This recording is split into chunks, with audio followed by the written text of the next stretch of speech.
Hello viewers, how are you? আজকে আপনাদের আমি পুরো ভেনিস শহর ঘুরে দেখাবো। দেরি না করে চলুন আমরা দেখে আসি। এখানে বিভিন্ন রকমের নৌকা চলে অ্যান্ড আরও 400টার বেশি ব্রিজ আছে।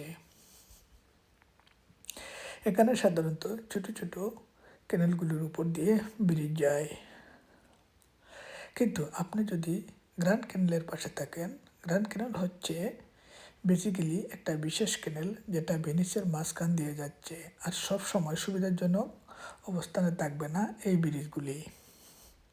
আর এটা পার হতে গেলে 4টি ব্রিজ আছে মাত্র পুরো আইল্যান্ডে। তখন আপনাকে নৌকা নিতে হবে। এখানে খুব সুন্দর একটা বেপরুতা আমরা দেখতে পাচ্ছি, যা পানির মাঝে ওয়াটার বাস এর সিস্টেম আছে। একটা আইল্যান্ড বলা ঠিক হবে না, অনেক বড় শহরের মধ্যে।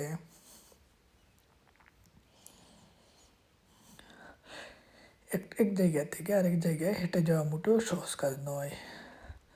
আমি এখন দাঁড়িয়ে আছি ভেনিসের মূল কেন্দ্র, সেই ব্রিজে, যেখান থেকে ভেনিসের মূল জায়গায় প্রবেশ করতে হয়।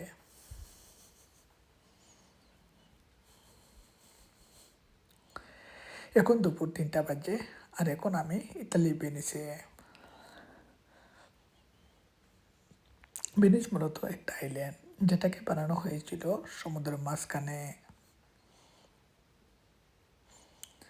কাদাওয়ালা একটা জায়গার উপরে কাঠ বসায় এটা নির্মাণ করা হয়েছিল। নতুন একটা শহর বানানো হয়েছিল, যা মনোমুগ্ধকর।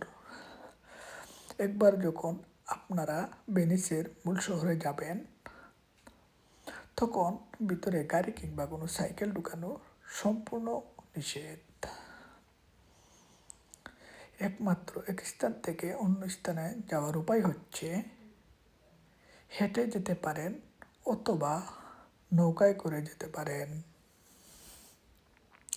কারণ ভেনিসে 170টিরও বেশি কানেল আছে। গন্ডোলার বোট, এটি হলো ভেনিসের মূল আকর্ষণ। একবার উঠলে 30 মিনিটে আপনাকে গুনতে হতে পারে 90 ইউরো, যা বাংলা টাকায় প্রায় 14,000-এরও বেশি। পুরো ভেনিস শহর হেঁটে হেঁটে ঘোরা সম্ভব না, তাই নৌকা করে ঘুরতে আমরা 24 ঘন্টার টিকিট নিয়েছি। এর জন্য প্রতিজনে 24 ইউরো, বাংলা টাকা 3,000 গুনতে হয়েছিল।